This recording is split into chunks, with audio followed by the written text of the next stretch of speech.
సందర్భం వచ్చింది కాబట్టి మీరు తెలంగాణ ఉద్యమ గొంతుగా.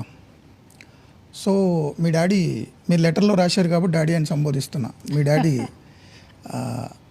తెలంగాణ ఉద్యమానికి వెన్నుముకగా ఉండి దశాబ్దాల కళ నెరవేర్చేలా ఉద్యమం నడిపితే దానికి వెన్నుగా ఉండే సాంస్కృతిక ఉద్యమాన్ని జాగృతి నడిపింది.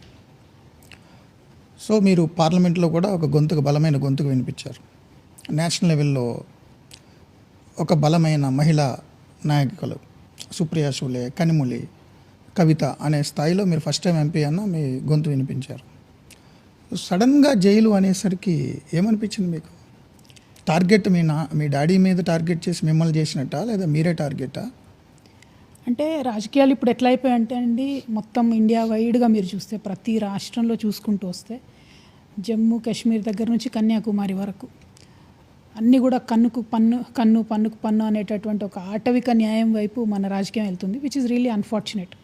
అంటే ఒకరి పవర్లోకి రాగానే ఇంకోరు జైల్లో పెట్టడం, ఇంకోరు పవర్లోకి రాగానే ఇంకొకరు జైల్లో పెట్టడం ప్రతి చోట ప్రతి రాష్ట్రంలో చూస్తున్నాం మనం.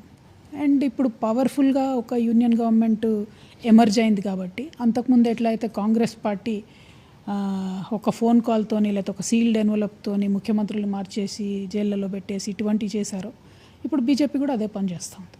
మీరు చూసినట్టయితే సోనియా గాంధీ గారి దగ్గర నుంచి ప్రతి ఒక్కరు బెయిల్లోనే ఉన్నారు. మన రాష్ట్ర ముఖ్యమంత్రి, పక్క రాష్ట్ర ముఖ్యమంత్రి, పక్క రాష్ట్ర మాజీ ముఖ్యమంత్రి, తమిళనాడులో ఎక్కడ చూడండి మీరు, అసలు ఒక స్టేట్ అని కాదు, ఎవ్రీ స్టేట్. సో రాజకీయ నాయకులు మొత్తం మన దేశంలో ఉన్న వాళ్ళందరూ బెయిల్లోనే ఉన్నారు. ఇప్పుడు నేను కూడా ఆ కోవలకు యాడ్ అయిపోయాను. మీరు అన్నట్టుగా కేసీఆర్ గారు కూడా పలు సందర్భాల్లో చెప్పారు, నన్నేం చేయలేక నా మీద కక్షతోని నా బిడ్డను తీసుకెళ్ళి వీళ్ళు జైల్లో పెట్టారని చెప్పి. 100% ఒక పార్టీని కంట్రోల్ చేయాలంటే ఆ పార్టీ కుటుంబ సభ్యులందరినీ కూడా వాళ్ళు చేస్తూ వచ్చారు. నన్నే కాదు, మా పార్టీలో కూడా చాలామంది మంత్రుల మీద, చాలామంది ఎంపీల మీద కూడా ఈడీలు, సిబిఐలు దాడులు చేయడం, రేడ్ చేయడం ఇవన్నీ జరిగినాయి. సరే, నేను ఇక కేసీఆర్ గారికి చాలా దగ్గర కాబట్టి